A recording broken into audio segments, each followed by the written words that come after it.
Country delight buffalo milk ని మా family వాళ్ళకి ఎప్పటి నుండో వాడుతున్నాను. ఈ పాల ఫస్ట్ యూజ్ నుండి నాకు దీనిపైన చాలా నమ్మకం వచ్చింది. Choose country delight and live better. నమస్తే నాగేశ్వర్ గారు. న్యూయార్క్ నగర మేయర్ ఎన్నికల్లో Indian origin Muslim and Democratic అభ్యర్థి జోరాన్ మందాని గెలిచారు సార్. సార్, ఒక న్యూయార్క్ అనేది ఒక నగరం, ఒక నగర మేయర్ ఎన్నిక ఎంత ప్రతిష్టాత్మకం ఎందుకు అయింది సార్? ఎందుకు ఇంత చర్చనీయాంశం అవుతోంది? ఈ ఎన్నిక ప్రత్యేకత ఏంటి సార్? దీనికి అనేక కారణాలు ఉన్నాయి. ఒకటి, ఇది న్యూయార్క్ నగరం. New York city is not like any other city. New York city GDP చూస్తే దాదాపు బహుశా 100 దేశాల జీడిపి కన్నా ఎక్కువ అనుకుంటాను. సో న్యూయార్క్ అనేది ఒక మహానగరమే కాదు, it's one of the richest cities of the world. ఒక రకంగా ది రిచెస్ట్ సిటీ అని చెప్పినా ఆశ్చర్యపడాల్సింది లేదు. రెండవది, పెద్ద ఎత్తున ఇప్పుడు board of elections New York city వారి గణాంకాల ప్రకారం 20 లక్షల మంది ఓటు వేశారు. 1969 తర్వాత ఇంత భారీ స్థాయిలో ఓటింగ్ జరగడం ఇదే మొదటిసారి. అంటే లాస్ట్ 56 ఇయర్స్లో ఇంతటి స్థాయిలో ఓటర్ పార్టిసిపేషన్ లేదు. మూడవది, ప్రెసిడెంట్ ట్రంప్ వాస్తవంగా అమెరికా లాంటి దేశానికి అధ్యక్షుడు, 50 రాష్ట్రాలతో కూడిన దేశం, అనేక మహానగరాలు ఉన్నాయి, ప్రపంచానికే నాయకుడు. కానీ ఒక నగర మేయర్ ఎన్నిక పైన కేంద్రీకరించి మీకు జోరాన్ మందానీని ఓడించండి అని పిలిపించడమే కాకుండా తమ సొంత పార్టీ అయిన రిపబ్లికన్ పార్టీ అభ్యర్థిని కాదని జోరాన్ మందానీతో డెమోక్రటిక్ పార్టీ అభ్యర్థిత్వం కొరకు క్యాండిడేచర్ కొరకు పోటీ పడి జూన్లో ప్రైమరీస్లో ఓడిపోయిన మాజీ గవర్నర్, సెక్స్ స్కామ్లో నిందితుడుగైనాక 4 నెలల క్రితం 4 ఇయర్స్ క్రితం రిజైన్ చేసిన ఆండ్రూ కుమోకు Donald Trump and Elon Musk support చేశారు.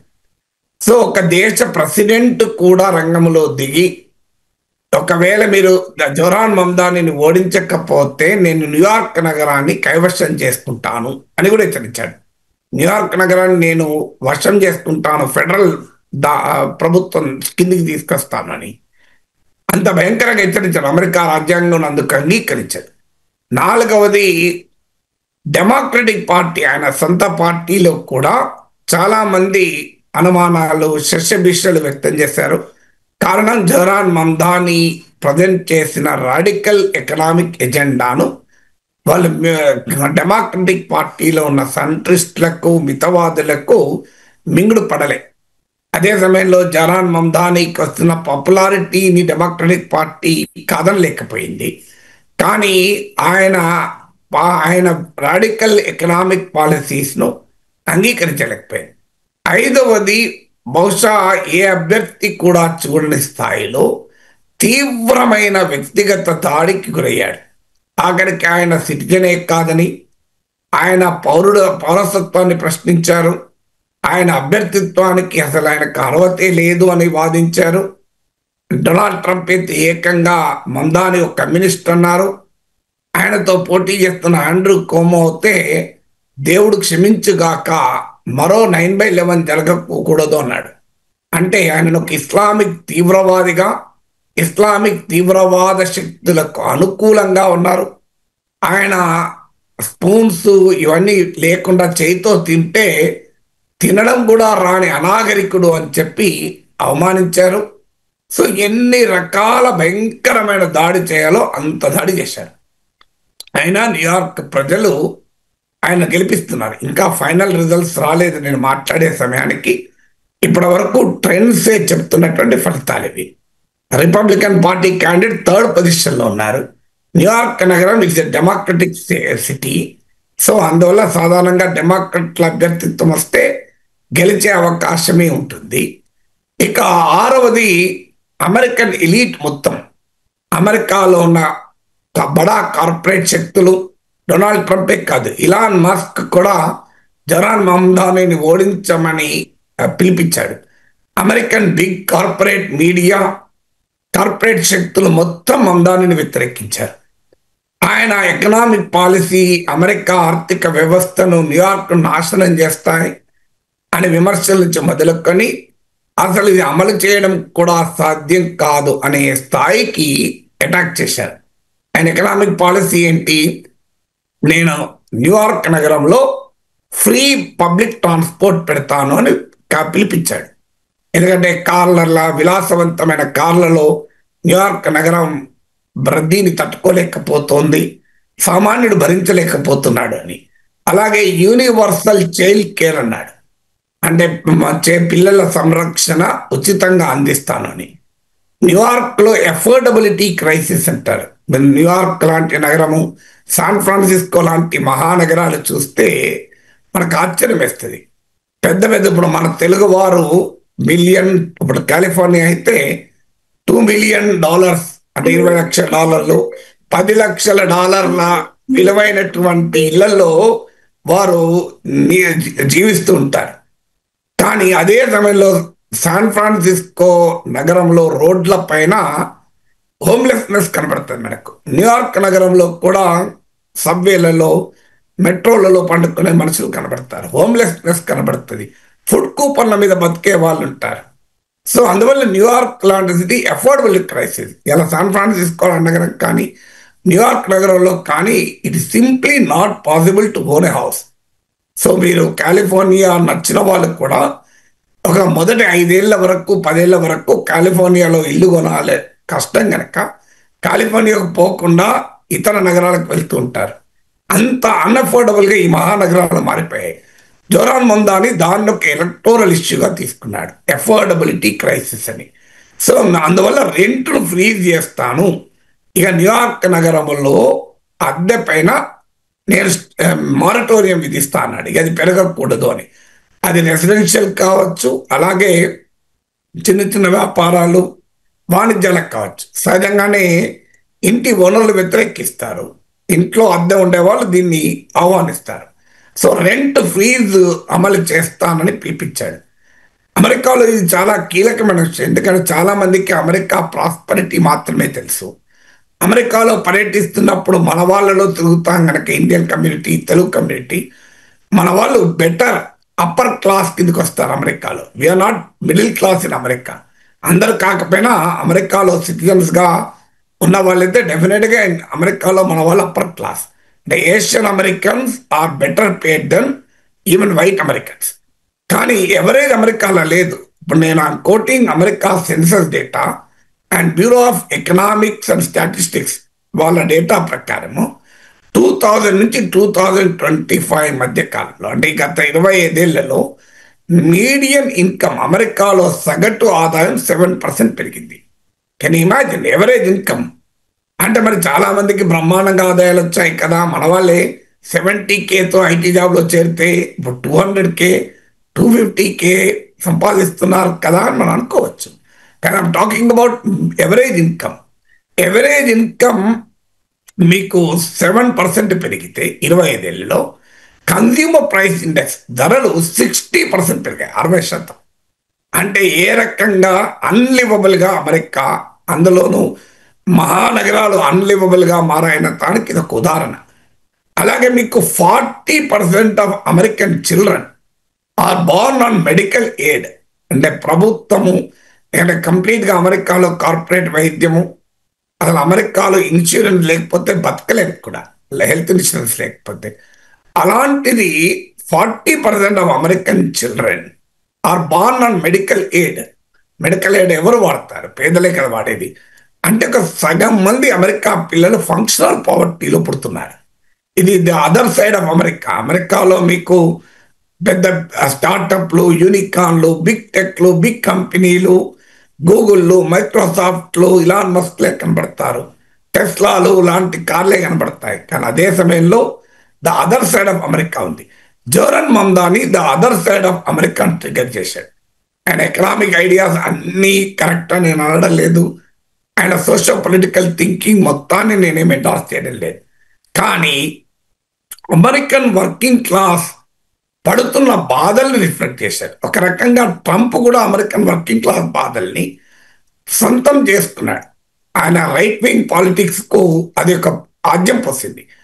అందువల్ల దాని ఆధారంగా ఆయన ప్రో కార్పొరేట్ పాలసీస్ అనుసరిస్తే జోరాన్ మమ్దాని లెఫ్ట్ ఇంటర్ప్రిటేషన్ ఇచ్చి దానికి యాంటీ కార్పొరేట్ పాలసీస్ ను ఉంటారు.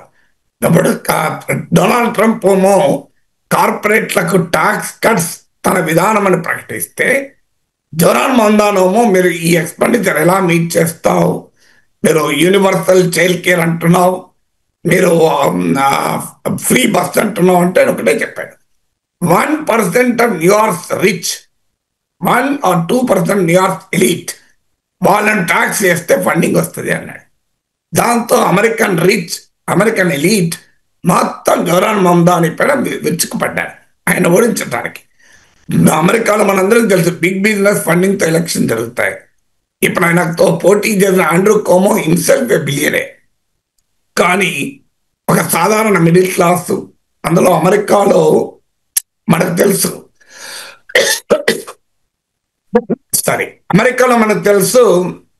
ఈ xenophobia అంటారు, అంటే ఫారినర్స్ అంటే వ్యతిరేకం, యాంటీ ఇమిగ్రేషన్ స్టాండ్.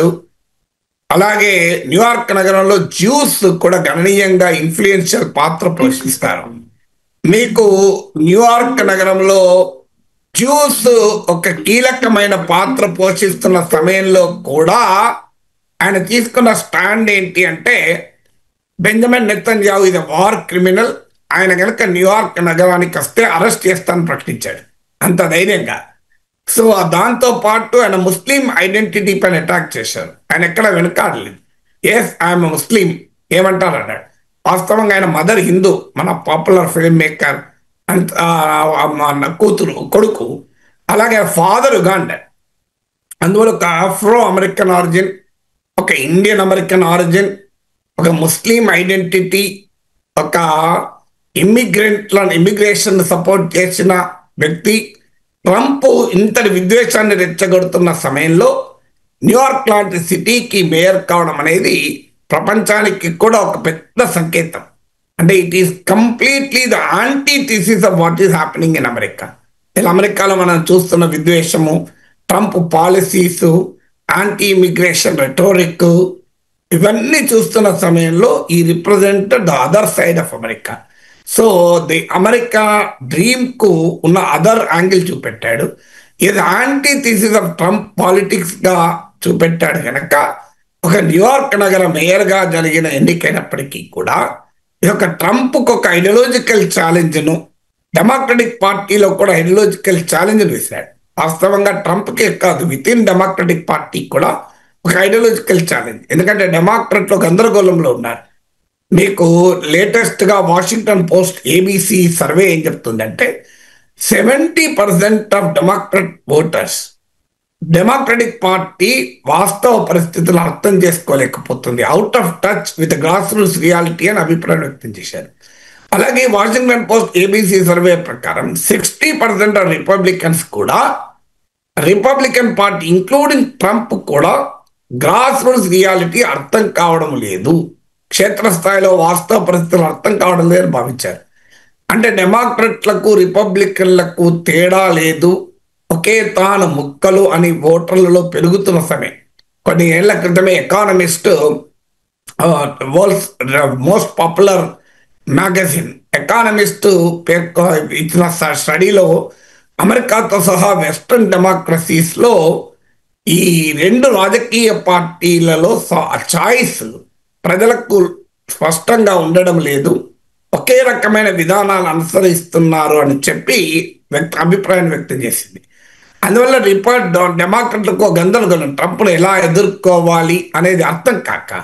ఇప్పుడు ఉదాహరణకు మీకు అమెరికాలో మనకు తెలియదు, పేరుకు సెక్యులర్ కంట్రీ, కానీ రిలీజన్ మన దేశంలో లాగా ఒక బలమైన ఫోర్స్ పనిచేస్తుంది. అందుకే ఇండియాలో కూడా సెక్యులర్ పొలిటీషియన్స్ బీజేపీ అటాక్ తట్టుకోలేక తాము హిందువులమని 1-10 సార్లు బహిరంగంగా చెప్పుకుంటారు. రాహుల్ గాంధీ నేను ఉపనయనం చేయించుకున్న బ్రాహ్మణుణ్ణి అని చెప్పుకోవాల్సి వచ్చింది చూడండి, తన గోత్రం కూడా చెప్పుకోవాల్సి వచ్చింది రాహుల్ గాంధీ. అరవింద్ కేజ్రీవాల్ తాను హనుమంతుని భక్తుణ్ణి అని ప్రకటించుకోవాల్సి వచ్చింది. అఖిలేష్ యాదవ్ తాను విష్ణుమూర్తి ఆలయాన్ని కడతానని ప్రారంభించాల్సి వచ్చింది. అందువల్ల పొలిటీషియన్స్ ఈ రకమైన దాడి జరుగుతున్నప్పుడు ఉంటారు. ఇప్పుడు అమెరికాలో కూడా బరాక్ ఒబామా, ఆయన father is a Muslim, Barack Hussein Obama, కానీ తాను క్రిస్టియన్ అని ప్రకటించుకోవడమే కాదు, అభ్యర్థిగా ఉన్నప్పుడు కానీ ప్రెసిడెంట్గా ఉన్నప్పుడు కానీ తన క్రిస్టియన్ ఐడెంటిటీని చెప్పుకోవాల్సి వచ్చింది. అలాగే కమలా హారిస్, నిక్కీ హాలీ, బాబీ జిందాల్ వీళ్ళందరూ కూడా తమ క్రిస్టియన్ ఐడెంటిటీని ప్రత్యేకంగా చెప్పుకోవాల్సి వచ్చింది. ఇటీవల మనం జేడి వ్యాన్స్ వ్యాఖ్యలు చూసాం. తన సతీమణి ఉషా వ్యాన్స్ హిందూ, కానీ ఎన్నడో ఒక రోజు ఆమె నా లాగానే క్రిస్టియానిటీని పాటిస్తుంది అని. ఎందుకంటే అమెరికాలో ఆ రిలీజియాసిటీ కూడా పెరుగుతుంది. మన దేశంలో బీజేపీ వచ్చాక ఎలాగైతే పెరిగిందో, అమెరికాలో ట్రంప్ అధికారంలోకి వచ్చాక చార్లీ కర్క్ ఫినామినా లాగా క్రిస్టియానిటీ ఒక రకంగా అమెరికన్ సమాజాన్ని ఊపేస్తోంది. ఆ సమయంలో తాను ముస్లింను, కానీ తనను ఎందుకు ఎన్నుకోకూడదు అని ఆ న్యూయార్క్లో ఉన్న multi racial multi cultural city అది. నేను ఇలా ఒక మీడియాలో చదివాను. ఆ subject very 60% of New York voters either immigrants or immigration parental origin ఉన్నవాళ్ళు. అంటే అలాంటి సిటీలో ధైర్యంగా చెప్పుకోగలిగాడు. మీకు ఇప్పుడు జ్యూస్ నెతన్యాహును అరెస్ట్ చేస్తాను, గాజాలో మారణహోమం జరిగింది అని బహిరంగంగా ప్రకటించిన వ్యక్తిని జ్యూస్ ఎంత వ్యతిరేకించాలి? కానీ ఈ reach out to the juice also, వాళ్ళతో కూడా కన్వర్జేషన్ నడిపాడు. తాను యూదులకు వ్యతిరేకం కాదు, గాజాలో మారణ హోమానికి మాత్రమే వ్యతిరేకమని. దగ్గర ఆండ్రూ కోమో నుంచి డొనాల్డ్ ట్రంప్ వరకు మరోసారి 9/11 జరుగుతుందని బెదిరిస్తే దానికి జోరాన్ మమ్దాని ఇచ్చిన రిప్లై ఏంటంటే 9/11 అయిపోయింది, ఇంకా మీరు అక్కడే ఉన్నారు, ఇప్పుడు this is not post 9/11, this is post Gaza అని పిలిపించారు. ఇప్పుడు జరుగుతున్నది గాజాలో మానవకుల మరణహోమం గురించి మాట్లాడదామని.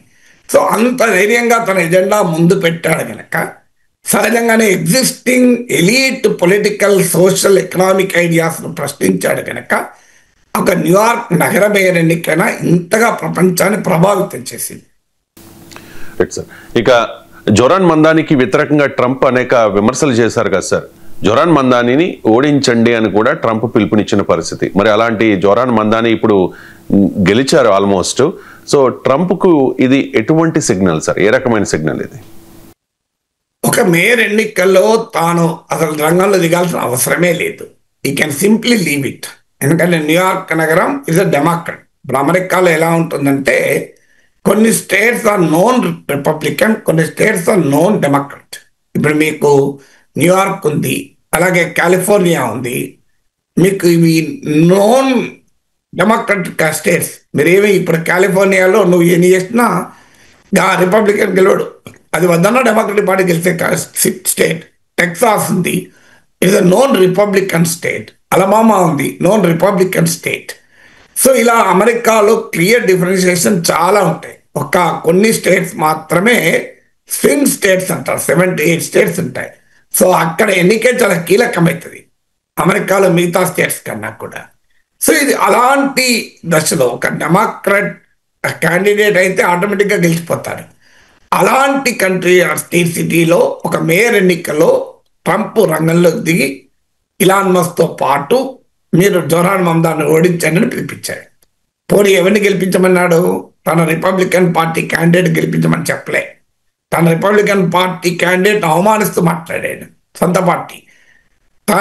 జోరాన్ మమ్దానికి వ్యతిరేకంగా డెమోక్రటిక్ పార్టీ క్యాండిడేట్గా పోటీ చేసి ప్రైమరీస్లో ఓడిపోయినాయి. ఎందుకంటే అమెరికా ఎన్నికల్లో ఎలా ఉంటుందంటే ముందు పార్టీ క్యాండిడేట్కి ఓటింగ్ జరుగుతుంది, దాన్ని ప్రైమరీ అంటారు. అక్కడ గెలిచి తర్వాత నీకు అందరు ఓటర్లు ఓటేస్తారు. ప్రైమరీస్లో ఆ పార్టీ వాళ్ళే ఓటేస్తారు. సో డెమోక్రటిక్ పార్టీ క్యాండిడేట్గా జోరాన్ మమ్దానీతో పోటీ పడి ఓడిపోయిన డెమోక్రటిక్ మాజీ గవర్నర్ ఆయనకు మద్దతు ఇచ్చారు. చూడండి ఎంత ఫ్రస్ట్రేషన్ ఉంటుందో అని. అంటే తన సొంత పార్టీ క్యాండిడేట్కు కాకుండా ఇలా ఎందుకు మరి అంటే ట్రంప్ ఏ ఐడియాలజీని అయితే ప్రపోజ్ చేస్తున్నాడో, సామాజిక రాజకీయ ఆర్థిక సిద్ధాంతాలు, వాటికి కంప్లీట్ యాంటీథెసిస్ జోరాన్ మమ్దాని. ఉదాహరణకు ట్రంప్ ఇజ్రాయెల్కు పూర్తి మద్దతు, జూద్ ఉన్మాదాన్ని జియోనిజాన్ని సపోర్ట్ చేస్తాడు. జోరాన్ మమ్దాని ఓపెన్గా పాలస్తీనా కాజ్కు మద్దతు ఇచ్చాడు. పాలస్తీనా కాజ్కు మద్దతు ఇచ్చినటువంటి స్టూడెంట్స్ను డిపోర్ట్ చేస్తున్నాడు ట్రంప్. వాళ్ళ డిగ్రీలు ఇవ్వమని అంటున్నాడు, ఉద్యోగాలకు తీసేయమంటున్నాడు, వాళ్ళ జైల్లో పెడుతున్నాడు. యూనివర్సిటీలతో ఫండింగ్ ఆపేస్తున్నాడు. అలాంటి ట్రంప్ చేస్తుంటే జియోనిజం అంటారు, యూదు ఉన్మాదానికి బహిరంగంగా నెతన్యాహును అరెస్ట్ చేస్తానని చెప్పి ప్రకటించాడు అంత ధైర్యంగా. సో ట్రంప్ యాంటీ ఇమిగ్రేషన్తో పెద్ద ఎత్తున దాడులు చేస్తున్నాడు. మనం చూసాం ఏ రకంగా బేడీలేసి ఇండియాతో సహా ఇతర దేశాలకు ఇల్లీగల్ ఇమిగ్రెంట్స్ పంపించాడు. అలాగే సౌత్ కొరియాలో ఒక ఫ్యాక్టరీ మీద రైడ్ జరిపాడు. రోజు ఈ యాంటీ H1B వీసాల పైన దాడి, అనేక అంశాలపైన, ఆఖరికి నిన్న మన ఇంగ్లీష్ రాదని చెప్పి 7,000 మంది ట్రక్ డ్రైవర్లను కూడా తొలగించాడు. ఇందుకు భిన్నంగా బహిరంగంగా ఇమిగ్రేషన్ సపోర్ట్ చేస్తూ multi racial, multi cultural, multi ethnic, multi religious America కావాలని పిలిపించాడు. ట్రంప్ ఏమో వైట్ రేసిస్ట్ అమెరికాకు ఇండియా రిప్రజెంటేటివ్గా ఉంటే, జొరాన్ మందానేమో ఒక మిక్స్డ్ అమెరికన్ సొసైటీ అంటే అమెరికన్ సమాజంలో ఉన్న డైవర్సిటీ, ఇంక్లూజిటీకి నిలబడ్డాడు. ఇక ట్రంప్ ఏమో బహిరంగంగా pro capitalist, pro rich, pro corporate, సయాన మల్టీ బిలియనేర్. ఆయన జొరాన్ మందాని అందుకు పూర్తి విరుద్ధంగా అమెరికన్ వర్కింగ్ క్లాస్కి రిప్రజెంట్ చేశాడు. వాస్తవంగా ట్రంప్ కూడా ఆర్థిక పరిస్థితుల్ని తనకు అనుకూలంగా మార్చుకోవడానికి అమెరికన్ వర్కింగ్ క్లాస్లో వైట్ రేసిజాన్ని రెచ్చగొట్టి పాపులర్ అయితే, జొరాన్ మందానేమో అదే వర్కింగ్ క్లాస్లో economic issues like rents, like child care, like employment, వీటిని రైజ్ చేసి, అఫోర్డబిలిటీ, ట్రాన్స్పోర్ట్, వీటిని రైజ్ చేసి అటు వర్కింగ్ క్లాస్లో ఉన్న రైట్ వింగర్స్ను, లెఫ్ట్ వింగర్స్ని ఇద్దరిని కూడా మద్దతు చురకొన్నాడు. సో ట్రంప్ దెబ్బకు డెమోక్రాట్లు గిలగిలా తన్నుకుంటూ వాళ్ళు అటు రిపబ్లికన్లను వ్యతిరేకించలేక, సమర్థించలేక గందరగోళంలో ఉంటే, డెమోక్రటిక్ పార్టీలో ఉన్న ప్రోగ్రెసివ్ ఎజెండాను ముందు పెట్టి, కావాలంటే ఇంకో అడుగు ముందుకేసి రాడికల్ ఎజెండాను ముందుకు పెట్టి ట్రంప్ కమ్యూనిస్ట్ అని విమర్శిస్తే, న్యూయార్క్ ప్రజలు కమ్యూనిస్ట్ అయినా మంచిదే అని జొరాన్ మందాన్ని గెలిపించారు. చూడండి ఏ రకంగా ఉంటుంది. మనకు అమెరికాలో ట్రంప్ నుంచి ఇండియాలో బీజేపీ వరకు తమను ఎవరైనా వ్యతిరేకిస్తే వాళ్ళని కమ్యూనిస్ట్ అంటారు. మీరు ఇప్పుడు నా పైన కూడా కింద కామెంట్ చూడండి, ఈయన నా చేనేశ్వర్ ఈయన కమ్యూనిస్టు అని అటాక్ చేస్తుంటారు. ఆ మధ్య ఒక బీజేపీ నాయకుడు నాకు కలిసి చెప్తున్నాడు, మేము ఈ మధ్య మా వాళ్ళకి చెప్పాము, నాగేశ్వర్ గారు మీరు కమ్యూనిస్ట్ అనకండి, అంటే కమ్యూనిస్టు పాపులర్ అయిపోతున్నారు, ఆయనకి ఇంత ఫాలోయింగ్ ఉంది కదా అని అన్నాడు. సో అలా ట్రంప్ కూడా ఇక బహుశా కమ్యూనిస్ట్ అంటే భయపడతాడేమో. ఎందుకంటే ఇప్పుడు అమెరికా అనే కాదు, ప్రపంచమంతా చూస్తుంది, ఓ కమ్యూనిస్టులు కూడా అమెరికాలో గెలుస్తారు, అది కూడా న్యూయార్క్ నగర మేయర్. మన దేశంలో ఏమో కమ్యూనిస్టులు ఉన్న కోటలు కూలిపోతున్నాయి, ఇక్కడేమో సీట్లు వస్తలేవు, కానీ అమెరికాలోనే కమ్యూనిస్టులు గెలుస్తున్నారు అని కమ్యూనిస్టులకు ఎక్కలేని పాపులారిటీ కూడా వస్తుంది. అందువల్ల ట్రంప్ భయపడతాడేమో అనటానికి. సో అందువల్ల మీకు డొనాల్డ్ ట్రంప్ విద్వేషాన్ని రెచ్చగొడితే అందుకు విరుగుడుగా మీకు జొరాన్ మందాని ఉన్నాడు. అందుకే ట్రంప్కు భయం పట్టుకున్నది. ఇక్కడ న్యూయార్క్ నగర మేయర్గానే మిగులుతాడా, లేదా అమెరికన్ రాజకీయాల్లో డెమోక్రటిక్ పార్టీకి ఒక ఆశా కిరణంగా మారి ట్రంప్ సోషో పొలిటికల్ థాట్కు, ఎకనామిక్ థింకింగ్కు ఒక ఆల్టర్నేటివ్గా ఎమర్జ్ అవుతాడా అన్న భయం మీకు ట్రంప్లో కనబడుతుంది. అందుకే ట్రంప్ అంతగా మందాని పైన విరుచుకుపడ. లేకపోతే ఇప్పటికిప్పుడు ట్రంప్కి ఏం పెద్ద ప్రత్యర్థి కాదు కదా. ఒక నగర మేయర్ అంటే ప్రత్యర్థి అవుతాడు ఒక కంట్రీ ప్రెసిడెంట్కు. కానీ ఐడియాలజికల్గా ట్రంప్ భరించలేకపోతున్నాడు. తన ఐడియాలజికల్ రైవల్గా మీకు జొరాన్ మందాని చూస్తున్నాడు. ఆ ఐడియాలజికల్ రైవల్ న్యూయార్క్ లాంటి మహానగరానికి మేయర్ అయితే ట్రంప్ భరించలేకపోతున్నాడు. సార్, అమెరికా అధ్యక్ష ఎన్నికల్లో కమలా హ్యారిస్ పోటీ చేస్తే మనం అంతా ఆనందపడ్డాం కదా సార్, భారతీయులంతా కూడా.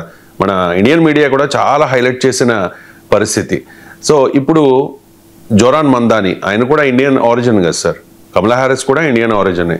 మరి జొరాన్ మందాని పోటీ చేస్తుంటే పెద్దగా వార్తలు లేవు, ఎక్కడా కూడా ఆనందపడలేదు భారతీయులు, ఎక్కడా కూడా ఓన్ చేసుకునే ప్రయత్నం చేసుకోవడం లేదు. ఎందుకు సార్ గెలిచినా కూడా ఎందుకు ఓన్ చేసుకోవట్లేదు భారతీయులు? I mean especially Indian media. మీకు ఇంకా రిజల్ట్స్ వచ్చాక పేజ్ 1 వేస్తారనుకుంటాను. అంటే కొంత కవరేజ్ వచ్చింది. ఆయన జూన్లో న్యూయార్క్ మేయర్ అభ్యర్థిగా మీకు డెమోక్రటిక్ పార్టీ క్యాండిడేట్స్ పొందినప్పుడు, కానీ ఆశించిన స్థాయిలో రాలే. వాస్తవంగా కమలా హారిస్ కు జోరన్ మమ్దానికి తేడా లేదు. ఎందుకంటే Kamala Harris Indian mother, Zohran Mamdani Indian mother. Kamala Harris ఇది ఫాదర్ ఇండియన్ కాదు, ఆఫ్రికన్. మీకు మమ్దాని ఫాదర్ కూడా ఆఫ్రికన్. అంటే మిక్స్డ్ ఎథనిక్ బ్యాక్గ్రౌండ్ అంటారే, అంటే Indian origin and Afro American, Indian American and Afro American mixed identity. మీకు Barack Obama only Afro American. కానీ మన కమలా హారిస్ను ఊగిపోయాం. కమలా హారిస్ ఊరికి కూడా మన మీడియా వెళ్ళింది. అదంతెందుకు జేడీ వ్యాన్స్ వైస్ ప్రెసిడెంట్ అయితే మన ఉషా చిలుకూరి, మన తెలుగింటి అమ్మాయి, కృష్ణా జిల్లా అమ్మాయి, మన తాతలు ఆ ప్రాంతం వారు. సో మన వాళ్ళు చాలా ఆనందపడ్డాం. మనం Rishi Sunak British prime minister అయితే మనం చాలా ఆనందపడ్డాం. Of course Sonia Gandhi Italian అని చెప్పి తిరుగుతూ ఉంటాం, అదొక హిపోక్రసీ మన దగ్గర. అంటే మన వాళ్ళు విదేశాల్లో షైన్ అయితే మనం గర్వపడతాం, కానీ విదేశీయులు మన దగ్గరకు వస్తే భరించలేం. మళ్ళీ అదొక విచిత్రమైన ప్రపంచం అనేది. సో ఇక మీకు సత్య నాదెల్లా, సుందర్ పిచ్చయ్య, పరాగ్ అగర్వాల్, ఇంద్రా నూయి, శాంతను నారాయణ్, ఇలా మన వాళ్ళు కార్పొరేట్ అమెరికాను లీడ్ చేస్తే మనం ఆనందపడతాం. మన నిక్కీ హ్యాలీ, తులసి గబాడ్, వీళ్ళందరి మనం ఆనందపడతాం. కానీ మరి ఎందుకు జోరన్ మమ్దాని గురించి ఆనందపడడం లేదు? కారణం ఏంటంటే ఇండియాలో ఉన్న మెజారిటేరియన్ పాలిటిక్స్. మీకు అక్కడ అమెరికాలో ఎలాగైతే ఇస్లామోఫోబియా ఉందో, ఇండియాలో కూడా అదే ఇస్లామోఫోబియా. అంటే ఇక్కడ బీజేపీ అధికారంలోకి వచ్చాక యాంటీ ముస్లిం సెంటిమెంట్ను పెంచారు కనుక, ఇండియన్ అమెరికన్ అయినప్పటికీ కూడా ఫాదర్ ముస్లిం కనుక, మమ్దాని తాను ముస్లిం ఐడెంటిటీని డిజోన్ చేసుకోలేదు కనుక మన వాళ్ళు భరించలేకపోతున్నారు. ఇది బీజేపీ ప్రభావం వల్ల దేశంలో ఏర్పడిన యాంటీ అమెరికన్, యాంటీ ముస్లిం సెంటిమెంట్. రెండవది నరేంద్ర మోడీకి తీవ్ర వ్యతిరేకి. బట్ డొనాల్డ్ ట్రంప్ ఏమో మోడీ ఫ్రెండ్, గొప్ప ఫ్రెండ్ అని చెప్పి బీజేపీ చెప్పారు. ట్రంప్ ఒక రకంగా ప్రచారం కూడా చేశారు. ట్రంప్ ఈ మధ్య అనుసరిస్తున్న వైఖరి వల్ల బీజేపీకి ఇబ్బంది వచ్చింది. కానీ జోరాన్ మమ్దానేమో ఓపెన్ గా మోడీని విమర్శించాడు. నేను మోడీని కలవనని ప్రకటించాడు. గుజరాత్ అల్లర్లో 2002 అల్లర్లో మోడీ నేరస్తుడు అని చెప్పాడు. అందువల్ల తీసుకున్న యాంటీ మోడీ సెంటిమెంట్ రెండవది. మూడవది యాంటీ ఇజ్రాయిల్ సెంటిమెంట్. ఇప్పుడు మా భారతదేశంలో అధికారం ఉన్న బీజేపీ ప్రో ఇజ్రాయిల్, పాలస్తీనాకి ఓన్ చేసుకోవడం ఆపేశారు. So Zohran Mamdani pro Palestinian, anti Israel. నాలుగవది కార్పొరేట్, యాంటీ కార్పొరేట్ పాలసీస్. మన దేశంలో ఉన్న రాజకీయ పార్టీలు, మీడియాకున్న ప్రో కార్పొరేట్ లక్షణం వల్ల కూడా కార్పొరేట్ల పైన పన్నులు వేస్తాం, సంపన్నుల పైన పన్నులు వేస్తామంటే భరించలేరు కదా. అందువల్ల నిజంగా చెప్పాలంటే ఇండియన్ మిడిల్ క్లాస్ కూడా ఇలా అనుభవిస్తున్న ఇష్యూస్ జోరాన్ మమ్దాని రైజ్ చేస్తున్నాడు. ఇలా మనకు మిడిల్ క్లాస్ కన్సర్న్స్ అన్నీ కూడా జోరాన్ మమ్దాని ఎకనామిక్ థాట్లో కూడా కనపడుతుంది. అయినా కూడా సోషో పొలిటికల్ డామినెంట్ ఐడియాలజీ ప్రభావం వల్ల ఇవాళ మనం ఓన్ చేసుకోలేకపోతున్నాం. బీహార్ అసెంబ్లీ ఎన్నికల్లో 160కి పైగా సీట్లలో విజయం సాధిస్తాము అని చెప్పి కేంద్ర హోంమంత్రి అమిత్ షా చాలా ధీమాగా చెబుతూ ఉన్నారు. ప్రొఫెసర్ గారు, సర్వేలు అయితే చెప్తూ ఉన్నాయి కదా సార్, అక్కడ పోటాపోటీ ఉంటుంది అని చెప్పేసి, అంచనాలు కూడా ఉన్నాయి, నెక్ టు నెక్ ఉండొచ్చు అని చెప్పేసి. సో ఏంటి, ఏ ధీమాతో అమిత్ షా 160+ అంటూ ఉన్నారు సార్? ధీమా ఉన్నా లేకపోయినా అమిత్ షా అంటాడు కదా, ఎందుకంటే గెలుపుకు బీమా కొరకైనా ధీమా వ్యక్తం చేయాల్సిందే కదా. సో కామాలతో రాజకీయాలు చేయలేదు కదా, అనివార్యంగా ధీమా ఉండాల్సిందే. అందులో ఒక పార్టీకి నాయకత్వం వహిస్తున్న వ్యక్తి తాము గెలుస్తామని చెప్పుకొని తమ శ్రేణుల్ని సమరోన్ముఖులం చేయాలి. మీకు ఓడిపోతామంటే ఎవరు యుద్ధం చేస్తారు? అందువల్ల బీజేపీ, అమిత్ షా నేను ఒక టీవీ ప్రోగ్రామ్ మాట్లాడుతూ చాలా మంచి మాట చెప్పాడు. మేము ప్రతి ఎన్నికను సీరియస్గా తీసుకుంటాం. ఎందుకో తెలుసా? గెలవటానికి మాత్రమే కాదు, మా పార్టీ సిద్ధాంతాల ఆధారంగా ఉన్న పార్టీ. ప్రతి ఎన్నికను మా రాజకీయ ఆలోచనని, మా సిద్ధాంతాలని ప్రజల్లోకి తీసుకెళ్ళటానికి ఒక అవకాశంగా భావిస్తాం. అలాగే మా పార్టీ కార్యకర్తలతో నిర్మితమైన పార్టీ. ప్రతి ఎన్నిక మా పార్టీకి కార్యకర్తలు ఇస్తుంది అన్నాడు. ఎంత అద్భుతమైన మాట చూడండి అమిత్ షా అన్నది. అందుకే బీజేపీ అలా పెరిగింది. అసలు భారతదేశంలో ప్రతి పార్టీ భావించాలి. ఇవాళ కమ్యూనిస్ట్ పార్టీలు దెబ్బతినడానికి కారణం పొత్తుల పేరిట ప్రతిసారి 2 సీట్లు 5 సీట్లు 10 సీట్లకే పోటీ చేసే వరకు రాష్ట్రమంతా దేశమంతా వాళ్ళ కార్యకర్తలే లేని పరిస్థితికి ఏర్పడ్డారు. సో ఎన్నికలు అనేది కేవలం గెలుపు ఓటముల కొరకే కాదు. ఎన్నికలు అనేది ప్రజలకు రాజకీయాలు చెప్పడానికి, ప్రజలకు సిద్ధాంతాలు చెప్పడానికి, ప్రజలు తమకు పార్టీకి కార్యకర్తల్ని ఏర్పాటు చేసుకోవడానికి కూడా అదొక అవకాశం. వాస్తవంగా మీకు ఇంకో విచిత్రం చెప్తాను. ఆ Karl Marx introduction to class struggles అనే పుస్తకంలో and introduction to Karl Marx class struggles అనే దాంట్లో మీకు ఫ్రెడరిక్ ఏంగెల్స్ రాసిన దాంట్లో ఉంటుంది.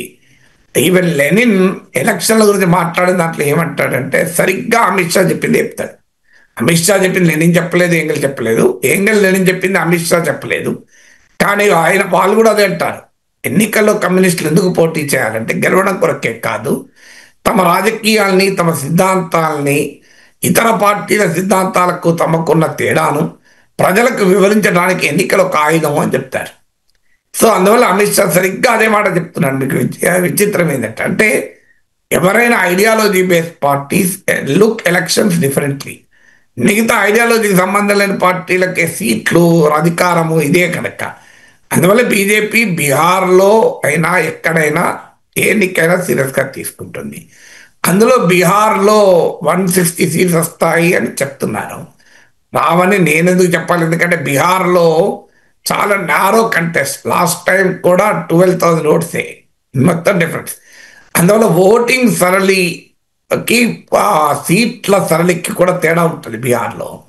అందువల్ల ఓట్లలో కాస్తంత తేడా ఉన్న, సీట్లలో భారీ తేడా ఉండే అవకాశం కూడా ఉన్న రాష్ట్రం ఇది.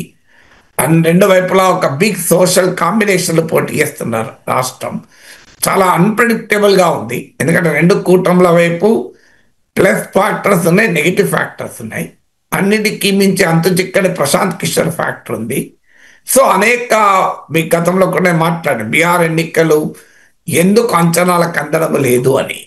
సో అందువల్ల ఇప్పటి వరకు సర్వేలు అయితే మీరు అన్నట్లు 1% కన్నా రెండు కూటముల మధ్య తేడా లేదు అని సర్వేలు చెప్తున్నాయి. 1% ఇది వెరీ బిగ్ డిఫరెన్స్ కూడా బీహార్ లాంటి స్టేట్లో. అందువల్ల ఇప్పటి వరకు సర్వేలు చెప్తున్నాయంటే Bihar can slip in anyway, అంటే ఎటువైపు అయినా మారవచ్చు రిజల్ట్. ఎన్డీఏ కాస్త ఆధిక్యత ఉన్నట్టు కనిపిస్తున్నా దేర్ ఆర్ సెవరల్ ఇంపాండరబుల్స్, అనేక అర్థం కాని అంశాలు ఉన్నాయి. అందువల్ల ఇది ఎటువైపు అయినా ఉండవచ్చు అని అంటున్నారు. అందువల్ల తమ వైపు ఉంటుందని బీజేపీ నాయకుడు చెప్పక తప్పదు. కానీ మనకు తెలుసు, రెండు అనుభవాలు ఉన్నాయి. 2024లో ఏమన్నారు, ఈసారి 400 సీట్లు వస్తాయన్నారు. బీజేపీ కాన్ఫిడెంట్గా చెప్పే వరకు పోల్స్టర్స్, ఏ ఎగ్జిట్ పోల్ నిర్వహించే వాళ్ళందరూ తమ డేటాను మరి డాక్టరింగ్ చేశారో తెలియదు, బీజేపీకి అనుకూలంగా తమ డేటాను సవరించుకున్నారో తెలియదు, లేదా భయపడి తమ డేటాను తామే నమ్మక బీజేపీకి 400 సీట్లు వస్తాయని చెప్పడం మొదలుపెట్టారు. ఇప్పుడు నేషనల్ మీడియాలో వచ్చే పెద్ద పెద్ద పండితులు ఉంటారు, వాళ్ళ పేర్లు ఆ ఎగ్జిట్ పోల్స్ పండితులు, వాళ్ళందరూ కూడా బీజేపీకి 400 సీట్లు వస్తాయి అన్నారు.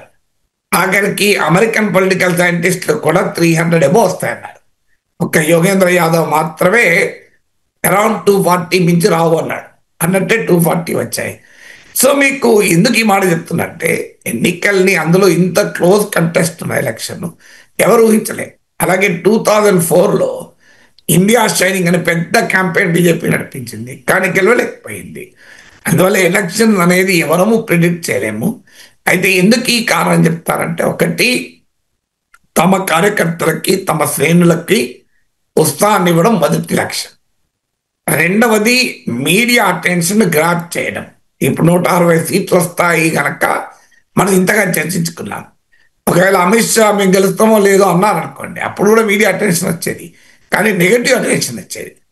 మీడియాలో పాజిటివ్ అటెన్షన్ తెచ్చుకోవడం రెండో లక్ష్యం. మూడవది, మన దేశంలో ఒక ట్రెండ్ ఉంటుంది, సింగ్ ఓటర్ ఉంటాడు. అంటే నా ఓటు వేస్ట్ కాకూడదు, నా ఓటు ఉపయోగపడాలి, అందువల్ల గెలిచే అభ్యర్థికి ఓటు వేస్తామనే సైకాలజీ కూడా ఇండియాలో ఉంది.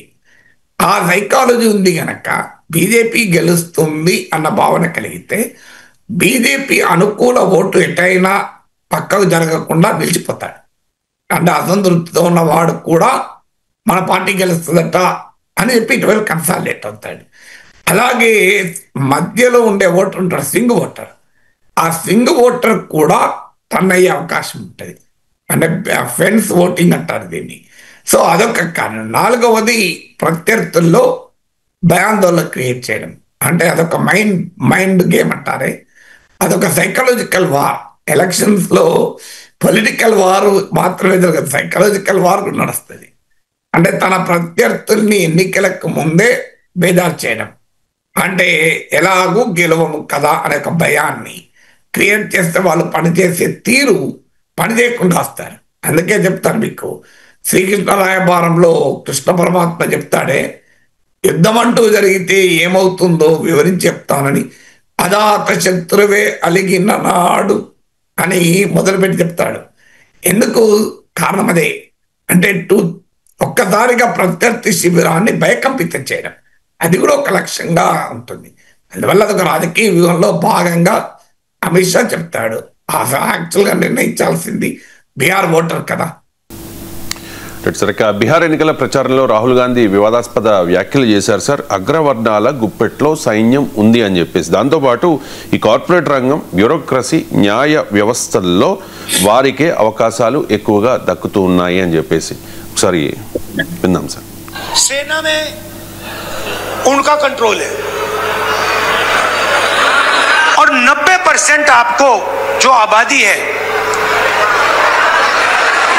वो आपको कहीं नहीं मिलेगी. सारे के सारे 10% आबादी में से आते हैं. सारा बैंक का धन उनको जाता है, सारी नौकरियां उनको जाती हैं, ब्यूरोक्रेसी में उनको जगह मिलती है. आप जुडिशरी देखिए, वहां भी उनको सब मिलता है. सेना में उनका कंट्रोल है और 90% आपको जो आबादी है वो आपको कहीं नहीं मिलेगी. अब मेरा कहना है कि अगर हिंदुस्तान के 90% लोगों को हम शामिल नहीं करेंगे, चाहे वो कॉर्पोरेट इंडिया हो, चाहे वो जुडिशरी हो, चाहे वो ब्यूरोक्रेसी हो, अगर हम इनको नहीं शामिल करेंगे तो कैसा हिंदुस्तान बनेगा. सेना में రైట్ సార్, ఈ వ్యాఖ్యల మీద భారతీయ జనతా పార్టీ విమర్శలు చేస్తోంది సార్. గతంలో ఆపరేషన్ సింధూర్ సమయంలో కూడా ఇలాంటి వ్యాఖ్యలు చేశారు, మళ్ళీ ఇలాంటి వ్యాఖ్యలు చేస్తూ ఉన్నారు, దీన్ని పొలిటిసైజ్ చేస్తూ ఉన్నారు, రాజకీయాల్లోకి సైన్యాన్ని కూడా తీసుకొస్తూ ఉన్నారు అంటూ భారతీయ జనతా పార్టీ ఆరోపిస్తున్న పరిస్థితి సార్. ఏంటి సార్ రాహుల్ కామెంట్స్ మీద మీ అభిప్రాయం? రాజకీయాల్లోకి సైన్యాన్ని తీసుకురావడంలో రాహుల్ గాంధీ కన్నా ముందే ఉంటుంది భారతీయ జనతా పార్టీ.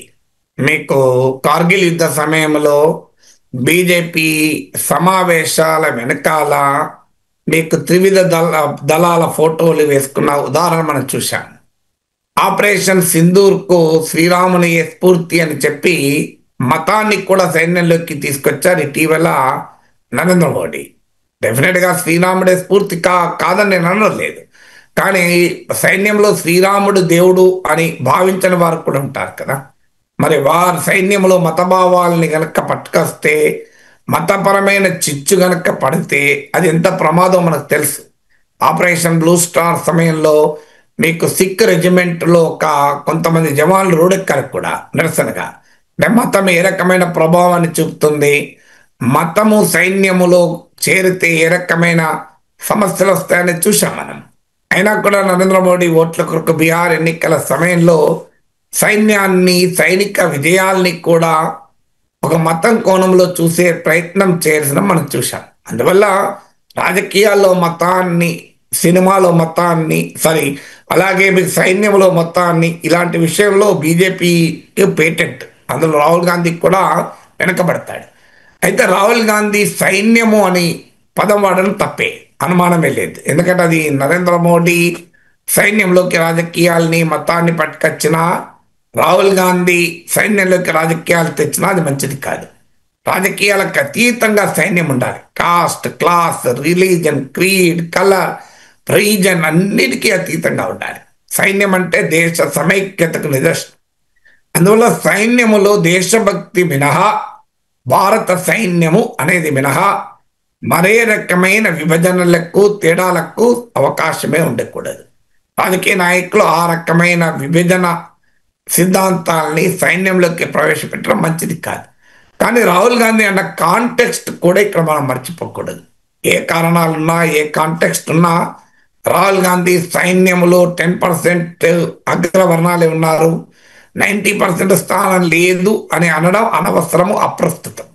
కానీ అదే సమయంలో రాహుల్ గాంధీ సైన్యాన్ని టార్గెట్ చేస్తూ మాట్లాడలేదు. అది వీడియో ఎడిటింగ్లో ఏం చేస్తున్నారంటే ఆ సైన్యం అనే పదం తీసుకెళ్ళి ముందు పెడుతున్నారు. ఇప్పుడు మన బయటలో కూడా అలాగే ఉంది చూడండి. కానీ తర్వాత మీరు బయట మొత్తం చూడండి ఏముంది అన్న కాంటెక్స్ట్ ఏంటి. సోషల్ జస్టిస్, సామాజిక న్యాయం అనే రాజకీయ ఎజెండాను కాంగ్రెస్ ఎత్తుకుంది. కులగణనం జరపాలంటోంది, రిజర్వేషన్ పరిమితిని 50% బద్దలు కొట్టాలంటోంది, సమాజంలో జనాభా ప్రాతిపదికగా భాగస్వామ్యం అంటోంది. ఇవన్నీ సామాజిక న్యాయాన్ని కొత్తగా కాంగ్రెస్ పార్టీ భుజాన్ని ఎత్తుకుంది. అందులో బీహార్లో మండల్ పాలిటిక్స్ బలంగా ఉండే రాష్ట్రం, అక్కడ జరిగిన ఎన్నికల సభలో మాట్లాడాడు. సో కాంటెక్స్ట్ ఏంటి, సమాజంలో ఉన్న అణగారిన కులాలు ఎస్సీ, ఎస్టీ, బీసీలు 90% ఉన్నా కూడా వీరికి రాజకీయ వ్యవస్థలో, కార్పొరేట్ రంగంలో, బ్యూరోక్రసీలో, అనేక న్యాయ వ్యవస్థలో, చివరకు సైన్యంలో కూడా నాయకత్వంలో లేరు అనేది ఆయన విమర్శ. సైన్యం విషయంలో నా దగ్గర డేటా లేదు, ఆ డేటా తీయడం కూడా మంచిది కాదు, ఏ కులం వాళ్ళు సైన్యం నాయకత్వం వేస్తున్నారని. బట్ డెఫినెట్గా మిగతా వ్యవస్థల నుంచి డేటా ఉంది మనకు, అది అనుమానమే లేదు. సో మిగతా వ్యవస్థ నుంచి డేటా లేదనుకుంటే పొరపాటు. మీకు కార్పొరేట్ వ్యవస్థలో చూడండి, మీరు డెఫినెట్గా 10% మంది వర్గానికి ఉంటుంది ఆధిపత్యం. మీరు కాస్ట్ అనండి, క్లాస్ అనండి, మీరు అన్ని వ్యవస్థలపైన తరతమ తేడాలతో సమాజంలో ఉండే 10% నాయకత్వంలో ఉంటుంది. మీరు అది రాజకీయ పార్టీల్లో చూడండి, ప్రభుత్వంలో చూడండి, ఇంత రిజర్వేషన్లు ఉన్నాయి కనుక ఎంతో కొంత ఉంది, లేకపోతే అది కూడా ఉంటుంది. It's a reality. కార్పొరేట్ ఇండియాలో మీరు తీయండి, మీరు అది కనబడుతుంది. మీడియా యాజమాన్యం తీయండి, మీకు కనబడుతుంది. మీడియాలో ఉన్న సీనియర్ పొజిషన్లో ఉన్న వాళ్ళని తీయండి, కనబడుతుంది మీకు. అందుకు మలక్పేటలండి రైస్ మిల్స్ ఉంటాయి, రైస్ మిల్లో పనిచేసే హమాలీల కుల నేపథ్యం చూడండి, రైస్ మిల్ ఓనర్లకు కూడా నేపథ్యం చూడండి, తెలిసిపోతుంది కదా. ఇది మన దేశంలో కాస్ట్ ఇది రియాలిటీ. మీరు హైదరాబాద్లో రోడ్లు ఉడిచే స్వీపర్లను తీయండి, వారి కుల నేపథ్యం ఏంటో చూడండి. మీరు లేదంటే శానిటేషన్ వర్కర్లను చూడండి. It's reality. మనం we cannot ignore that. So అది చెప్పుకోవడానికి మనం సిగ్గుపడాల్సిన అవసరం లేదు, ఎందుకంటే రోగం చెప్తే కదా కుదిరేది. అయితే సమస్య ఎక్కడ వస్తుంది, సైన్యం లాంటి దాన్ని తీసుకొచ్చినప్పుడు అదొక ఛాలెంజ్. మీరు సినిమా చూడండి, టీవీ చూడండి, ఎంటర్టైన్మెంట్ ఇండస్ట్రీ చూడండి, అన్నిట్లో కూడా మీకు సమాజంలో 10% వారే ఆధిపత్యాన్ని చెలాయిస్తూ ఉంటారు. ఇది మన ఇప్పుడు అమెరికా లాంటి దేశంలో కూడా ఆక్యుపై వాల్ స్ట్రీట్ అంటే 1% ఇవాళ అమెరికాలోని 1% అమెరికాను శాసిస్తోంది అనే ఒక పెద్ద ఉద్యమాలు నడిచాయి. సో ఇది ఒక్కడే చోటే కాదు, వరల్డ్ వైడ్గా ఈ సమాజంలో ఎలీటిజానికి వ్యతిరేకంగా కొద్దిమంది చేతుల్లో ఆస్తులు, సంపద, అవకాశాలు, అధికారాలు కేంద్రీకృతమై ఉండడం పైన తీవ్రమైన వ్యతిరేకత ప్రపంచమంతా వ్యక్తమవుతుంది. మన దేశంలో అది కులమనే యాంగిల్లో అర్థమవుతుంది. ఎందుకంటే మన దేశంలో కాస్ట్ అండ్ క్లాస్ చాలా ఓవర్లాపింగ్, తేడాలు ఉన్నాయి, లేదని అంటలేను. అగ్ర కులాల్లో కూడా పేదలు ఉన్నారు, మీరు అణగారిన కులాల నుంచి బలా సంపన్నులు కూడా ఉన్నారు, కార్పొరేట్ శక్తులు కూడా ఉన్నాయి. కానీ ఓవరాల్గా చూసినప్పుడు మన దేశంలో cost and class significantly overlap. అందువల్ల రాహుల్ గాంధీ చెప్పిన సోషలాజికల్ ఫినామినన్ కరెక్ట్, కానీ పొలిటికలీ ఇన్సెన్సిటివ్. అందులో ఆర్మీని తీసుకురావడం మరీ హైలీ ఇన్సెన్సిటివ్. అందులో బీజేపీ లాంటి పార్టీతో పోట్లాడుతూ ఏ చిన్న స్టేట్మెంట్ అయినా తనకు అనుకూలంగా బ్లోఅప్ చేయగలిగిన సామర్థ్యం బీజేపీకి ఉన్నప్పుడు, అది కూడా తాము మాత్రమే దేశభక్తులము, ప్రత్యర్థులందరూ దేశద్రోహులు, తాము మాత్రమే కండలు తిరిగిన జాతీయవాదం, మస్కులా నేషనలిజానికి ప్రతీకలుగా బీజేపీ చెప్పుకుంటున్న సమయంలో రాహుల్ గాంధీ ఇలాంటి ప్రకటనలు, ఇలాంటి స్టేట్మెంట్స్ ఒక రకంగా ప్రత్యర్థులకు బీజేపీకి ఆయుధం అవుతాయి కదా.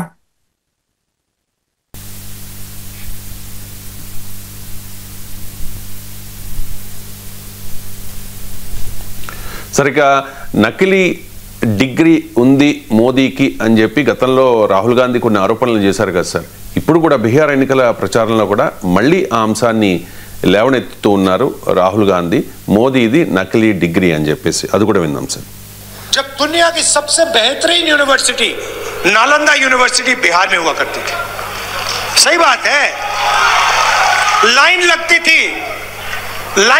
थी, चाइना के लोग, जापान के लोग, कोरिया के लोग, इंग्लैंड के लोग लाइन लगाते थे, हमें नालंदा यूनिवर्सिटी में जाना है.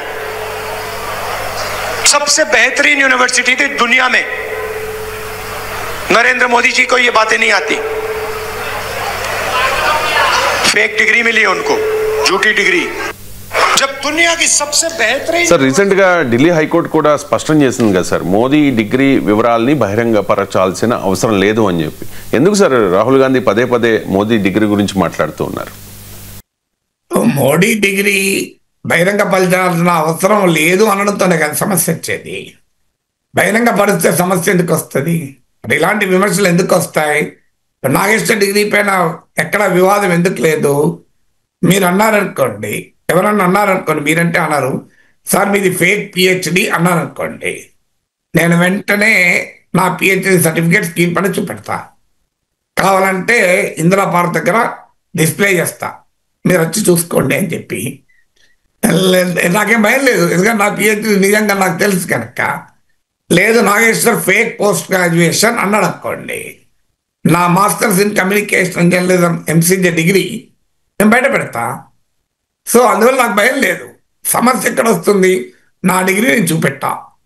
ఎవరైనా మీరు అడిగారు అనుకోండి, సార్ మీరు పిహెచ్డి కాకపోయినా ప్రొఫెసర్ అయ్యారు అక్రమ పద్ధతుల ద్వారా, మీరు కావాలని డాక్టర్ అని చెప్పుకుంటున్నారు, మీరు డాక్టర్ కాదట అని అన్నాను అనుకోండి, నేనేం అఫెండ్ కాను.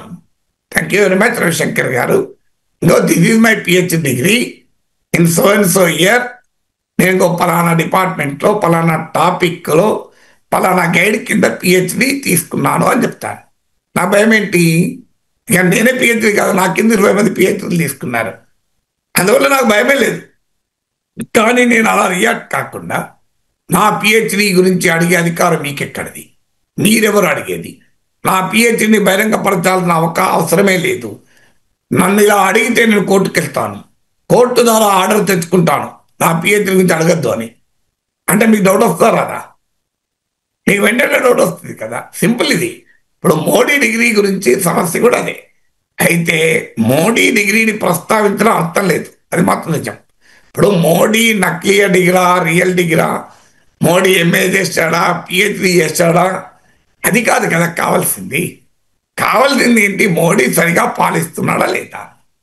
అందులో కాంగ్రెస్ పార్టీకి, రాహుల్ గాంధీకి అర్థం కావాల్సింది నరేంద్ర మోడీని వ్యక్తిగతంగా ఎంత విమర్శిస్తే అది అంత మోడీకి లాభం జరుగుతుంది, బీజేపీకి లాభం జరుగుతుంది. సహజంగా మన దేశంలో వ్యక్తిగతంగా ఎవరిని విమర్శించాలో అదే అవుతుంది. అందులో మోడీ విషయంలో ఎక్కువ అవుతుంది. ఎందుకంటే Modi personally very popular prime minister. మీకు బీజేపీ ఓటర్ కానివాడు కూడా మోడీ ఓటర్. ఇది గమనించకుండా మోడీ పైన విధానాల విషయంలో వ్యతిరేకించాలి తప్ప ఎవరైనా వ్యక్తిగతంగా ఆయన పైన దాడి చేస్తారనుకోండి, ఏం జరుగుతుంది? ప్రజలు హర్షించారు కదా. 1% ఓటింగ్ మోడీకి రాలేదు బీజేపీకి 2019లో. కానీ మోడీని వ్యక్తిగతంగా విమర్శించిన చంద్రబాబు నాయుడుకి ఏమైంది? 23 సీట్లకి పడిపోయాడు. మీరు గమనించండి. మోడీ భార్యకే న్యాయం చేయలేని వాడు దేశానికే న్యాయం చేస్తాడు అన్నప్పుడు చంద్రబాబు అన్న మాటలు వివాదాస్పదమయ్యాయి. బీజేపీకి 1% ఓటింగ్ లేని చోట ఇక మరి దేశంలో నార్త్ ఇండియాలో మోడీ అంటే అభిమానులు లక్షల సంఖ్యలో ఉన్నప్పుడు ఈ one of the towering leaders of independent India. మనకు అర్థం కావాల్సింది ఏంటంటే ఇప్పుడు ఆయన డిగ్రీలతో సంబంధం ఏంటి? ఇప్పుడు నీరవ్ మోడీకి డిగ్రీ లేకనే దొంగతనం చేసిండా? విజయ్ మాల్యాకు డిగ్రీ లేక అవినీతి పాల్పడ్డా? అనిల్ అంబానీకి డిగ్రీ లేక బ్యాంకులు దోచుకుంటున్నాడా? అందువల్ల డిగ్రీతో సంబంధం ఉన్న అంశమే కాదు. నరేంద్ర మోడీని విధానపరంగా విమర్శించవచ్చు, సమర్థించవచ్చు. అందువల్ల ఆయన డిగ్రీ పైన వివాదం చేయడము ఎలక్టోరల్గా కాంగ్రెస్ పార్టీకి ఉపయోగపడదు. అనెథికల్ కూడా, అనవసరం రాజకీయాలతో ఎదుర్కోలేని వారు ఇలాంటి పర్సనల్ అటాక్స్ దిగుతారు. అయితే అదే సమయంలో బీజేపీకి అర్థం కావాల్సిందంటే, మీకు ఇంత సీక్రెసీ ఎందుకు మెయింటైన్ చేస్తున్నా నాకు అర్థం కాని అంశం. What is wrong? డిగ్రీ ఇంకో ఫలానా ఒక కొరత అయిపోతుంది కదా. ఇన్ని దశాబ్దాలుగా ఎందుకు ఇది వివాదం కావాలి? ఇప్పుడు నాకు తెలియదు మోడీ డిగ్రీ నకిలీ వెక్లీ తెలియదు నాకు. సో నకిలీ డిగ్రీ అది వెక్లీ ఫేక్ డిగ్రీ అని చెప్తున్నారు. I really don't know. Central information commission మాత్రం ఆ వివరాలు బయట పెట్టాలి అన్నది. హైకోర్టుకి వెళ్ళారు, బయట పెట్టాల్సిన అవసరం లేదన్నారు. బట్ నా పాయింట్ ఏంటంటే, ఎవరో కోర్టులు చెప్పాల్సిన అవసరం ఏంటి, సిఏసీలు చెప్పాల్సిన అవసరం ఏంటి? బయట పెట్టండి. నన్ను అడగండి, నేను డిగ్రీ గురించి నేను బయట పెడతాను లేదు చూడండి. ఎవరన్నా అడుగుతారా అని చూస్తున్నా, ఎవరు అడుగుతలేరు. అడిగితే నన్ను ఎవరన్నా విమర్శించే వాళ్ళు పిచ్చి పిచ్చిగా మాట్లాడతారు. నన్ను నచ్చిన వాళ్ళు అయితే వాళ్ళు 1% ఉంటారు. ఇలా అమెరికాలో చూస్తే అర్థమవుతుంది ఈ వ్యతిరేకులు ఎంత స్మాల్ సెక్షను ఇక్కడ అభిమానించే వాళ్ళని చూసినప్పుడు. సో అందువల్ల మీకు నా పాయింట్ ఒకటే. సో ఒకటి రాహుల్ గాంధీ మోడీ డిగ్రీ గురించి ప్రస్తావన చేయడం, దానివల్ల రాజకీయంగా ఏ లాభము ఉండదు, పైగా నష్టం. అనవసరంగా అప్రస్తుతమైన ప్రస్తావన. మోడీ విధానాలతో ఎదుర్కోండి మీకు ధైర్యం ఉంటే. కానీ అదే సమయంలో బీజేపీకి మోడీకి విజ్ఞప్తి ఏంటంటే, ఎందుకంత రహస్యంగా ఉంచాలి? లేనున్నది చెప్పండి. ఏ డిగ్రీ లేదని చెప్పండి, ఉంటే ఉందని చెప్పండి. ఏం మోడీని డిగ్రీ చూసి ప్రైమ్ మినిస్టర్ చేసింది ఈ దేశం? మోడీ రాజకీయ నాయకత్వ దక్షతను చూసి కదా ప్రైమ్ మినిస్టర్ చేసింది. మోడీకి ఏ డిగ్రీ ఉందని చెప్పి ఎవరు ఓటేయలే కదా. So why are fearing? బహిరంగంగా చెప్పండి, ఏ డిగ్రీ ఉందా లేదా, లేకపోతే లేదు, ఉంటే ఉంది. ఇంత పంచాయతీ ఎందుకు దీనిపైన? Right sir. ఇక ఫైనల్గా తెలంగాణ రాజకీయాల విషయానికి వస్తే, బీజేపీ అండ్ బీఆర్ఎస్ ఈ రెండు ఒకటే అని మొదటి నుంచి కాంగ్రెస్ పార్టీ ఆరోపిస్తూ ఉంటుంది కదా సార్. రేవంత్ రెడ్డి జూబ్లీహిల్స్ ఉప ఎన్నిక నేపథ్యంలో కూడా మరోసారి ఆ తరహా అదే విమర్శలు చేస్తూ ఉన్నారు. భారతీయ జనతా పార్టీకి బీఆర్ఎస్కి మధ్య లోపాయికారి ఒప్పందం కుదిరింది అని చెప్పి ఆయన కిషన్ రెడ్డికి ఒక సవాల్ విసురుతూ ఉన్నారు సార్.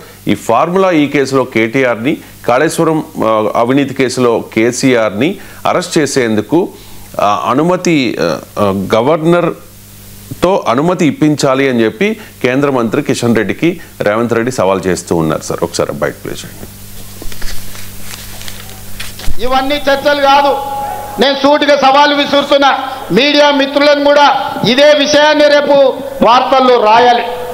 ఆనాడు కాళేశ్వరం ప్రాజెక్టు సంబంధించి నరేంద్ర మోడీ గారు, అమిత్ షా గారు ఈ రాష్ట్రంలో పర్యటనకు వచ్చినప్పుడల్లా కాళేశ్వరం కేసీఆర్కు ఏటీఎంగా మారింది, 1,00,000 కోట్లు కొల్లగొట్టిందని ప్రధానమంత్రిగా, హోంమంత్రిగా మీరు ఎన్నోసార్లు ఈ రాష్ట్రంలో మాట్లాడింది. కాళేశ్వరం కట్టడం, కాళేశ్వరం కూలడం 3 ఏళ్లలో జరిగిపోయింది. 1,00,000 కోట్ల రూపాయలు ఈరోజు గోదావరిలో కలిసిపోయినాయి. దాని మీద జ్యుడిషియల్ కమిషన్ వేసి నివేదిక తెప్పించి కేసీఆర్, హరీష్ రావు దోషులు, వాళ్ళ మీద చర్యలు తీసుకోవాలని ఇస్తే ఆ విషయాన్ని అసెంబ్లీలో చర్చించి సిబిఐకి పంపించినాం. సెప్టెంబర్ 1 నాడు కేంద్ర ప్రభుత్వానికి కేసీఆర్, హరీష్ మీద సిబిఐ కేసులు కట్టి అరెస్టు చేయమని మేము పంపించినాం. కిషన్ రెడ్డి గారు అంతకుముందు అన్నారు, మాకు ఇవ్వండి సిబిఐకి 48 గంటల్లో తండ్రి కొడుకులను చెర్లపల్లి చెంచల్గూడ జైలుకు పంపిస్తామని. నేను ఈనాడు సూటిగా సవాలు విసురుతున్నా కిషన్ రెడ్డి గారికి, మీరు చెప్పింది నిజమైతే, మీరు కేసీఆర్కు లొంగిపోకపోతే, వాళ్ళు ఒక్కటి కాకపోతే, బీఆర్ఎస్ బీజేపీ ఫెవికల్ బంధనం ఒక్కటి కాకపోతే ఎప్పుడు అరెస్టు చేస్తారో 11 తారీఖు లోపల సిబిఐ ఎఫ్ఐఆర్ చెయ్యాలి, కేసీఆర్, హరీష్ను అరెస్టు చెయ్యాలి. ఇదే కాదు, కేటీఆర్ ఫార్ములా ఈ రేస్ పేరు మీద కార్లు తిప్పి కాంట్రాక్ట్ ఇచ్చి ఎలక్టోరల్ బాండ్స్ 50 కోట్లు కంపెనీ నుంచి వసూలు చేసింది. ఆధారాలతో సహా ఏసీబీ కేసు కట్టి అరెస్టు చేయడానికి గవర్నర్ని అనుమతి అడిగితే 2 నెలల నుంచి గవర్నర్ దగ్గరనే ఫైల్ ఆగిపోయింది. మరి నేను ఇవాళ అడుగుతున్న కిషన్ రెడ్డిని, కేంద్ర మంత్రి మీరు ఎందుకు కేసీఆర్, హరీష్ను కాళేశ్వరంలో కార్ల రేసుల్లో కేటీఆర్ ను అరెస్టు చేయడానికి మీరు ఎందుకు అనుమతిస్తలేరు? మీ చీకటి ఒప్పందం ఏంది? మీ గూడు పుటానేంది? ఈ ఎన్నికల్లో మీరు ఆత్మహత్య చేసుకొని బీఆర్ఎస్ను గెలిపించాలని కుట్ర చేస్తలేరా? ఎందుకంటే రేపు బీఆర్ఎస్ బీజేపీలో విలీనం అవుతుంది.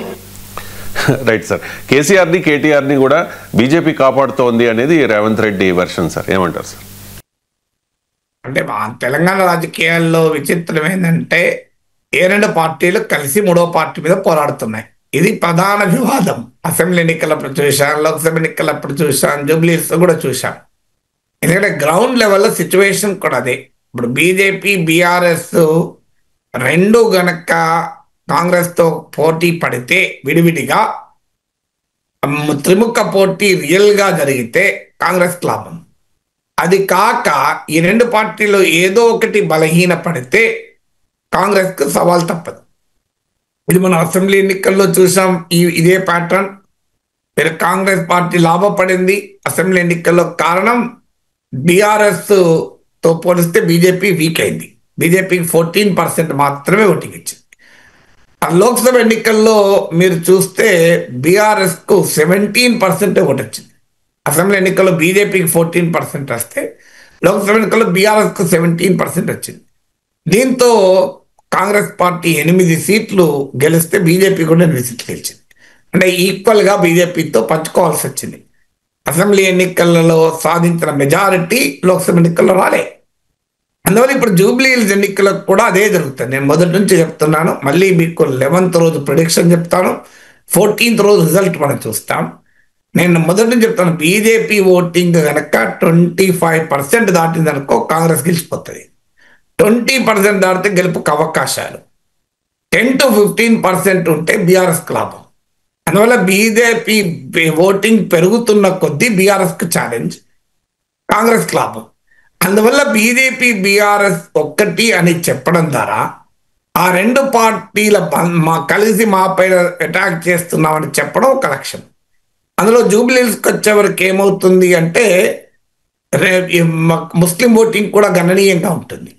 ఆ ముస్లిం ఓటు బీఆర్ఎస్కి అనుకూలంగా కూడా ఉంది. ఇప్పటి వరకు సర్వేలు చెప్తున్నాయి ఏంటంటే కాంగ్రెస్ కన్నా కూడా బీఆర్ఎస్కి కాస్త ఆధిక్యత ఉందని. అందుకే కదా అజారుద్దీన్ మినిస్టర్ చేశారు. లేకపోతే ఇంత ఆగమేఘాలను చేయడం ఎందుకు? రిజల్ట్ వచ్చాక చేయొచ్చు కదా. కానీ ఇప్పుడు బీజేపీ బీఆర్ఎస్ ఒక్కటే అని క్యాంపెయిన్ ద్వారా ముస్లిం ఓట్ను బీఆర్ఎస్ నుంచి లాగాలన్నది కాంగ్రెస్ రాజకీయ వ్యూహం. అలాగే తెలంగాణలో కేసీఆర్ వ్యతిరేక ఓటు బీజేపీకి కూడా వస్తుంది. ఇప్పుడు మీకు లోక్సభ ఎలక్షన్లో అది ఉదాహరణ. కాంగ్రెస్ ఓటింగ్ అసెంబ్లీ ఎన్నికల్లో లోక్సభ ఎన్నికల్లో అదే 40%. కానీ కేసీఆర్ వ్యతిరేక ఓటు అసెంబ్లీ ఎన్నికల్లో కాంగ్రెస్కు పడితే లోక్సభ ఎన్నికల్లో బీజేపీకి పడింది. అందువల్ల కేసీఆర్ వ్యతిరేక ఓటు బీజేపీకి పోకుండా కాంగ్రెస్కి రావాలనేది లక్ష్యం. సో అందువల్ల ఈ రాజకీయ లక్ష్యాలతో ఈ ఆరోపణలు ప్రత్యారోపణలు చేస్తారు. అందుకే నేను ఈవెన్ కాళేశ్వరాన్ని సిబిఐకి అప్పచెప్పినప్పుడు కూడా నేను అదే విశ్లేషణ చేశాను. రేవంత్ రెడ్డి చాలా వ్యూహాత్మకంగా అది కేంద్రం కొట్లో వేశాడు. లేకపోతే ఇవాళ రేవంత్ రెడ్డి అన్నమాట బీజేపీ అనేది. ఎందుకు ఇంకా కాళేశ్వరంలో ఇంత అవినీతి జరిగిందని అన్నారు, ఎందుకు కేసీఆర్ని అరెస్ట్ చేస్తలేరు అనేవారు. నిజమే కదా, కేసీఆర్కు ఖైదీ నెంబర్స్ అని కూడా ఇచ్చేస్తారు బీజేపీ వాళ్ళు. ఈవెన్ అసెంబ్లీ ఎన్నికలకు ముందే అరెస్ట్ చేస్తామన్నారు. కవితను అరెస్ట్ చేయకపోవడం వల్ల అసెంబ్లీ ఎన్నికల సమయంలో బీజేపీ బాగా నష్టపోయింది కూడా. కేసీఆర్ అరెస్ట్ పై కూడా ఇలాగే చెప్పారు, 1,00,000 కోట్ల అవినీతి. నిజమే కదా, మీకు కాళేశ్వరం ఏటీఎంగా మార్చుకున్నారు అని చెప్పారు కదా. అసలు ఇప్పుడు కాదు, కేసీఆర్ పైన ఎప్పటి నుంచో అవినీతి ఆరోపణలు బీజేపీ చేస్తుంది. ఇంతవరకు కేంద్ర కేసులు ఏమైనా ఉన్నాయా? ఇవాళ మనం దేశంలో చూడండి, ప్రతి పార్టీ పైన ప్రతి నాయకుని పైన సిబిఐ ఈడీ పడుతుంది, ప్రతిపక్ష నాయకుడు, నో ఎక్సెప్షన్. ఇక అందరిపైన ఉన్నాయి. సో మీకు కానీ ఒక్క కేసీఆర్ పైన సిబిఐ ఈడీ ఎందుకు పడదు? దాని రీజన్ ఉండాలి కదా. సో దానికి రీజన్ ఏంటి అంటే క్లియర్గా అర్థమవుతుంది మనందరికీ కూడా. ఎందుకంటే కాంగ్రెస్ వ్యతిరేక ప్రాంతీయ పార్టీని బీజేపీ ముట్టుకోదు. అది బీజేపీ వ్యూహం. ఎందుకంటే ఇప్పుడు కాకపోతే రేపైనా ఉపయోగపడతారు అని. అందుకే వైఎస్ జగన్ విషయంలో కూడా బీజేపీ అదే మెతక వైఖరి. లేకపోతే 11 ఏళ్ళుగా జగన్ పైన ఏ కేసు ఎందుకు కాదు, తెలుగుదేశం ఒత్తిడి ఉన్నా కూడా కాంగ్రెస్ పార్టీ 16 నెలలు జగన్ జైలుకు పంపింది, కానీ బీజేపీ పంపిందా? ఇంతవరకు కదలికుందా? అరవింద్ కేజ్రీవాల్, మనీష్ సిసోడియా, హేమంత్ సోరెన్, అందరి లోపలికి పోయినా జగన్మోహన్ రెడ్డికి ఎందుకు ఏమవుతలేదు? మోడీ అన్నదండ లేకపోతే జరుగుతుందా? ఇది అందరూ తెలుసు కదా ఇది. సో అందువల్ల బీజేపీని ఎక్స్పోజ్ చేయడం అనేది రేవంత్ రెడ్డి లక్ష్యం. ఎందుకంటే చూడు, మేము అవినీతి కేసులు పెడతాం, మరి మేము అరెస్ట్ చేస్తామంటే సిబిఐకి అప్పచెప్పినా వీళ్ళు అరెస్ట్ చేయడం లేదు. కేటీఆర్ ప్రాసిక్యూషన్ పర్మిషన్ ఇవ్వంటే గవర్నర్ ఇవ్వడం లేదు. గవర్నర్ బీజేపీ నాయకుడు. అందువల్ల బీజేపీ బంతిలో వేసి Revanth Reddy football, volleyball, throwball, hockey అన్ని కలిపి ఆడుతున్నాడు. లేకపోతే బీజేపీ ఆడేది. బీజేపీ ఇప్పటికి కూడా అదే చెప్తున్నారు, మీరు కేటీఆర్ ఎందుకు అరెస్ట్ చేయలేదు, కేసీఆర్ ఎందుకు అరెస్ట్ చేయలేదని. భారతదేశంలో రాజకీయ పార్టీలు ఇలాగే విమర్శించుకుంటాయి. ఇప్పుడు జగన్మోహన్ రెడ్డి 1,00,000 కోట్ల అవినీతి చేశారని టీడీపీ ప్రతిసారి కక్కిస్తామంటారు. ఇప్పటి వరకు జగన్ ఒక్క 2 రోజులను అరెస్ట్ చేసిందా టీడీపీ? ఇప్పుడు 5 ఏళ్ళు 2014 నుంచి 2019 అధికారంలో ఉన్నారు. ఇప్పుడు మళ్ళీ 2024 మే నుంచి అధికారంలో ఉన్నారు. మరి ఎందుకు జగన్మోహన్ రెడ్డి మరి 1,00,000 కోట్లు తిన జగన్మోహన్ రెడ్డిని అన్నిట్లో, మద్యములో, భూమిలో, గనుల్లో అన్నిట్లో అవినీతి చేసిన జగన్మోహన్ రెడ్డి ఎందుకు అరెస్ట్ చేస్తలేరు? మరి ఎందుకు తెలుగుదేశం పార్టీ ఉపేక్షిస్తోంది? పోనీ అదానితో లింక్ ఉన్న సోలార్ ఎనర్జీ కాంట్రాక్ట్లో చేయకండి, మిగతా వాటిలో చేయాలి కదా. మరి కాంగ్రెస్ పార్టీ చేసింది కానీ మీరు చేశారే ఉన్న టీడీపీ ఇంతవరకు అరెస్ట్. చంద్రబాబు నాయుడు కనీసం జగన్ 2 ఏళ్ళలో జైల్లో ఉంచాడు. సో జగన్ విషయంలో అది కూడా చేయలేకపోతున్నాడు కదా చంద్రబాబు నాయుడు. ఆ మాటకైతే యూపీఏ 2లో ఎన్ని అవినీతి కుంభకోణం మోడీ చెప్పాడు. 2G కుంభకోణం ఏమైంది? ఎవరు దోషులు లేని ప్రకటించారు. మొక్కు కుంభకోణం ఏమైంది? స్పెక్ట్రమ్ కుంభకోణం ఏమైంది? కామన్వెల్త్ క్లినిక్ కుంభకోణం ఏమైంది? ఆదర్శ సొసైటీ కుంభకోణం. అశోక్ చవాన్ అయితే ఏకంగా బీజేపీలో చేరి రాజ్యసభడే స్టార్ క్యాంపెయినర్ అయిపోయాడు. ఆయన ఆదర్శ సొసైటీ కుంభకోణంలో నిందితులు. అందుకే ఇలాగే మాట్లాడుతుంటూ ఉంటారు. ఇది మనకు సహజము.